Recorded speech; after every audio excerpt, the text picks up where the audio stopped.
Bayangkan, kalian menikah dengan pria paling sempurna di dunia. Dia ganteng, mapan, dan sangat perhatian. Saking perhatiannya, setiap malam dia selalu buatin kalian susu hangat biar tidur nyenyak. Tapi pernah nggak kalian berpikir, kenapa tidur kalian pulas banget sampai nggak dengar suara langkah kaki di tengah malam?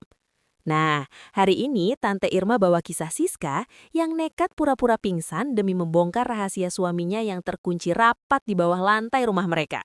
Siap-siap, karena yang ditemukan Siska bukan cuma rahasia, tapi kenyataan yang bikin jantung mau copot. Halo Sobat Tante Irma, balik lagi sama Tante yang paling tahu urusan dapur orang. Kali ini ceritanya agak beda ya, bukan soal mertua pelit dulu, tapi soal rahasia gelap di balik pintu kamar. Siska ini punya suami namanya Mas Bram. Orang liatnya mereka ini couple goals banget, tapi Siska ngerasa ada yang aneh. Setiap jam 10 malam, setelah minum susu buatan suaminya, dia langsung tewas sampai pagi. Padahal Siska bukan tipe orang yang gampang tidur. Tante Irma selalu bilang, kalau suami tiba-tiba terlalu rajin ngurusin minuman kita, antara dia sayang banget atau dia lagi nyembunyiin sesuatu yang besar. Yuk kita lihat gimana Siska nekat jadi detektif di rumah sendiri. Malam itu jam dinding di ruang tamu berdentang 10 kali. Suasana rumah mewah bergaya kolonial itu terasa lebih sunyi dari biasanya. Siska duduk di tepi ranjang, menunggu rutinitas yang sudah terjadi selama 1 tahun terakhir. Pintu kamar terbuka perlahan, dan muncullah Bram, suaminya, dengan senyum yang selalu terlihat tulus. Namun, kini bagi Siska, senyum itu terasa seperti topeng. Sayang, ini susunya. Minum dulu ya, biar kerjamu besok nggak capek, kata Bram lembut sambil menyodorkan gelas keramik berwarna putih. Siska menatap gelas itu. Ia tahu, di dalam cairan putih ini terselip sesuatu yang membuatnya kehilangan kesadaran selama 8 jam penuh setiap harinya. Siska menerimanya dengan tangan yang sedikit dingin. "Makasih ya mas, kamu selalu baik banget," jawab Siska, mencoba menjaga suaranya agar tidak bergetar. Ia membawa gelas itu ke bibirnya, berpura-pura menyeruputnya dengan nikmat, lalu meletakkannya kembali di meja nakas. Siska sengaja menjatuhkan tubuhnya ke kasur, menarik selimut, dan dalam hitungan menit, ia mulai mengatur napasnya seolah ia sudah terlelap sangat dalam. Ia bisa merasakan Bram duduk di tepi ranjang. Tangan pria itu mengusap rambut Siska perlahan. "Tidur yang nyenyak Siska, maafkan aku, tapi ini demi kebaikanmu juga," bisik Bram pelan. Suaranya terdengar sedih, tapi juga dingin. Siska harus mengerahkan seluruh tenaganya untuk tidak membuka mata atau berteriak. Tak lama kemudian, Siska mendengar suara gesekan benda berat. Itu bukan suara pintu, tapi suara lantai kayu di sudut kamar mereka yang digeser. Siska mendengar langkah kaki Bram yang pelan, menuruni tangga yang sepertinya baru saja terbuka. Suasana kembali hening, tapi jantung Siska berdegup sangat kencang sampai ia takut suaranya akan terdengar sampai ke bawah. Ia menunggu 5 menit, lalu 10 menit, sampai ia yakin Bram sudah jauh di bawah sana. Siska bangkit dengan sangat hati-hati. Ia tidak menyalakan lampu. Dengan bantuan cahaya bulan dari celah gorden, ia melangkah menuju sudut kamar. Di sana, di balik lemari besar yang sedikit bergeser, ada sebuah celah gelap menuju ke bawah. Napas Siska terengah. Apa yang sebenarnya disembunyikan suaminya di bawah rumah mereka sendiri? Apakah ini alasan kenapa Bram tidak pernah mengizinkan Siska masuk ke ruang kerja pribadinya? Jantung Siska berdegup kencang, seolah-olah ingin melompat keluar dari dadanya. Ia menunggu dalam kegelapan total selama beberapa menit yang terasa seperti berjam-jam. Setelah yakin suara langkah kaki Bram sudah benar-benar menjauh ke kedalaman bawah tanah, Siska memberanikan diri untuk turun dari ranjang. Lantai kayu yang biasanya terasa hangat, kini terasa sedingin es di telapak kakinya yang telanjang. Siska merangkak menuju sudut kamar, tempat lemari besar itu sedikit bergeser. Di sana, ia melihat sebuah lubang persegi yang mengarah ke bawah. Ada tangga kayu yang tampak kokoh namun sangat curam. Dari lubang itu, tercium aroma yang sangat aneh, campuran antara bau antiseptik rumah sakit yang menyengat dan kelembapan tanah yang pekat. Dengan tangan gemetar, Siska memegang pinggiran tangga. Ia mulai menuruni anak tangga satu persatu dengan gerakan sepelan mungkin. Setiap kali tangga kayu itu berderit kecil, Siska memejamkan mata, ketakutan jika Bram tiba-tiba muncul dan menangkap basah dirinya. Semakin dalam ia turun, udara terasa semakin tipis dan dingin. Saat kakinya menyentuh lantai dasar, Siska terpaku. Ini bukan sekadar gudang atau ruang bawah tanah biasa. Ruangan ini sangat luas, dindingnya dicat putih bersih dan diterangi oleh lampu neon yang berkedip pelan. Di sepanjang dinding, terdapat lemari-lemari kaca yang berisi berbagai macam botol obat dan peralatan medis yang terlihat sangat mahal. Namun yang paling mengerikan adalah deretan layar monitor di sudut ruangan yang menampilkan rekaman CCTV dari setiap sudut kamar tidur Siska. Siska menutup mulutnya dengan tangan agar tidak berteriak. Jadi selama ini, dia mengawasiku setiap detik, bahkan saat aku tidur. Batinnya penuh kengerian. Ia menyadari bahwa obat tidur itu bukan hanya untuk membuatnya tidur nyenyak, tapi untuk memastikan ia tidak pernah tahu bahwa rumah mereka telah diubah menjadi laboratorium pribadi yang gila. Tiba-tiba, Siska mendengar suara rintihan pelan dari balik tirai plastik tebal di ujung ruangan. Suara itu bukan suara Bram, itu adalah suara wanita. Dengan langkah yang goyah, Siska mendekati tirai plastik transparan itu. Tangannya yang dingin menyentuh permukaan plastik yang berembun. Saat ia menyibakkan tirai tersebut, dunianya seolah runtuh seketika.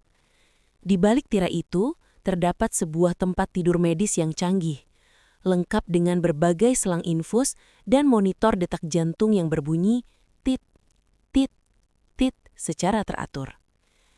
Seorang wanita terbaring di sana. Wajahnya pucat pasi, matanya terpejam rapat, dan rambut hitam panjangnya terurai di atas bantal putih.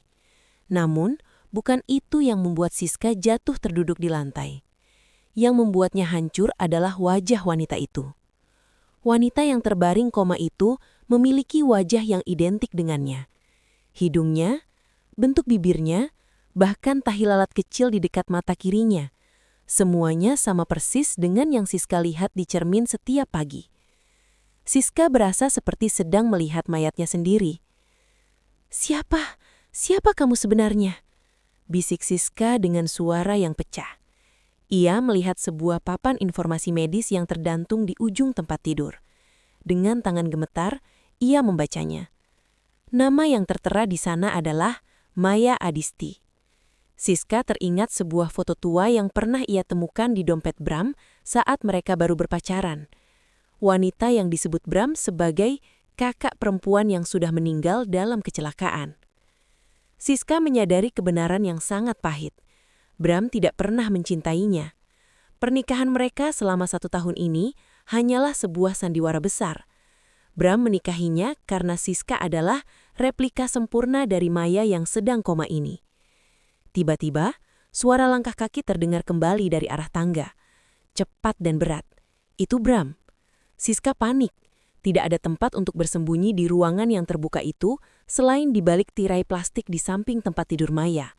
Ia merapatkan tubuhnya ke dinding, menahan nafas sekuat tenaga saat pintu di atas sana tertutup, dan suara Bram terdengar semakin dekat, sedang bersiul pelan sebuah lagu pengantar tidur yang biasa ia nyanyikan untuk Siska.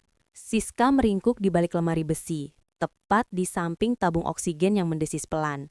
Dari sela-sela rak, ia melihat Bram masuk ke area medis itu. Bram tidak tampak seperti suami yang penyayang lagi.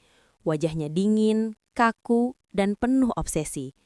Ia mengusap pipi wanita yang koma itu, Maya, dengan kelembutan yang membuat Siska mual. Sebentar lagi, Maya. Siska sudah melakukan tugasnya dengan baik. Selnya, darahnya, semuanya cocok.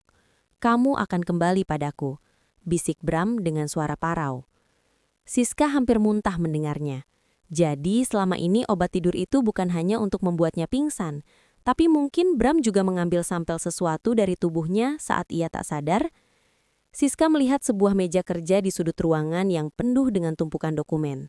Saat Bram sibuk memeriksa monitor jantung Maya, Siska merangkak dengan sangat hati-hati menuju meja itu.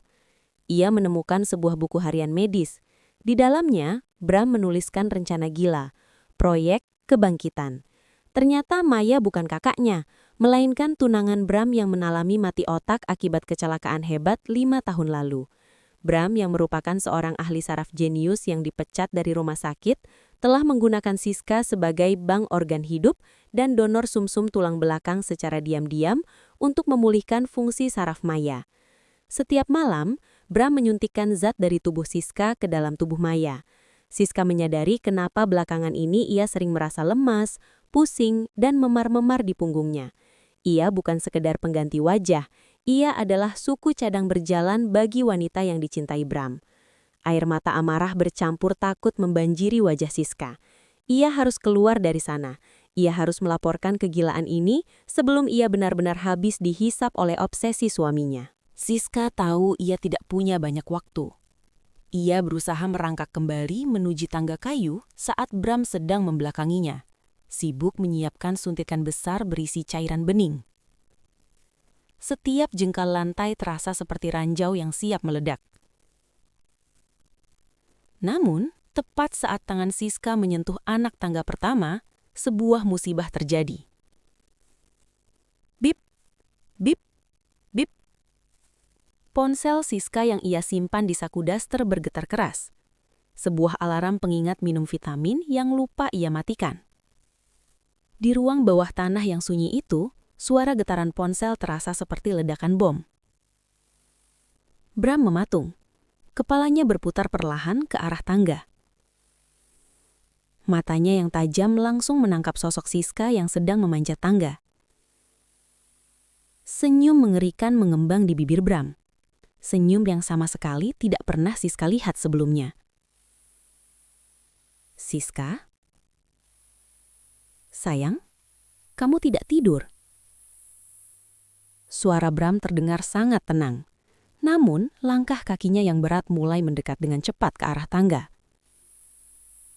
Pergi, jangan mendekat Bram, teriak Siska, tak lagi peduli pada penyamarannya. Ia memanjat tangga dengan kekuatan terakhir yang ia miliki. Bram sempat menarik ujung daster Siska. Namun, Siska menendang wajah suaminya dengan kaki telanjang hingga Bram terjatuh kembali ke lantai bawah tanah. Siska berhasil mencapai kamar tidur. Ia segera menggeser kembali lemari berat itu dengan tenaga yang entah datang dari mana. Ia mengunci pintu kamar dari luar dan berlari menuju pintu utama rumah.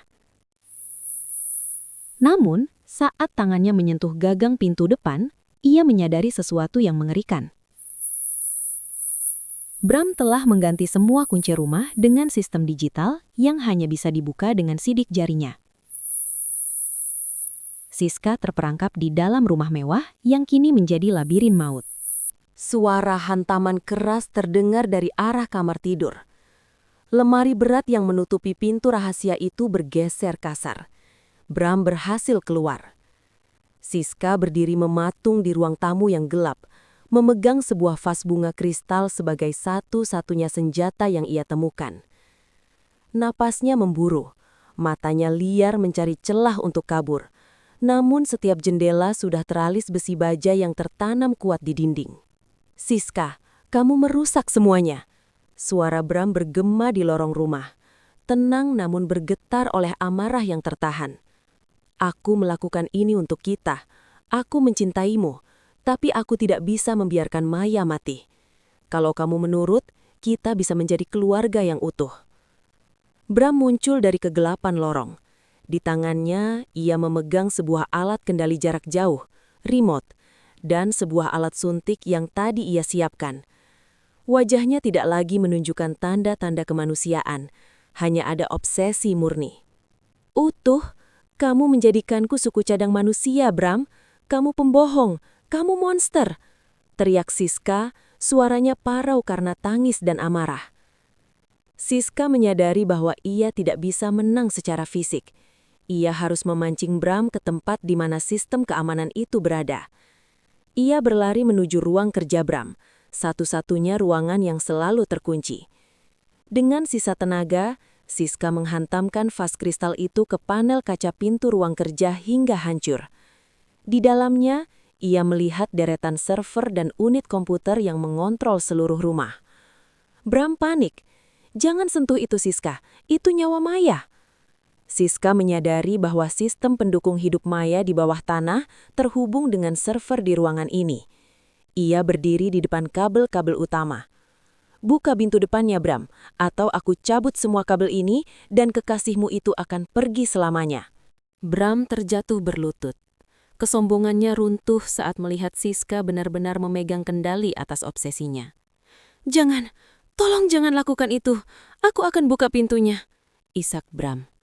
Dengan tangan gemetar, ia menekan kode di remote tangannya.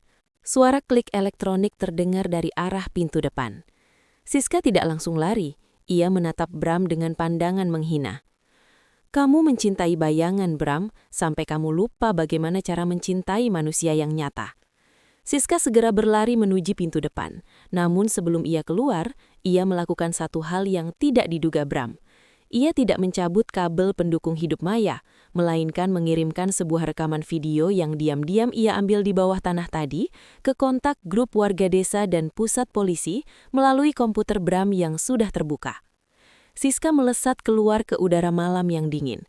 Tak lama kemudian, suara sirine polisi memecah kesunyian desa. Bram tidak mencoba lari. Ia justru kembali ke bawah tanah, memeluk tabung kaca tempat Maya berada, menangis sejadi-jadinya sampai polisi menyeretnya keluar. Beberapa bulan kemudian, Siska berdiri di depan cermin.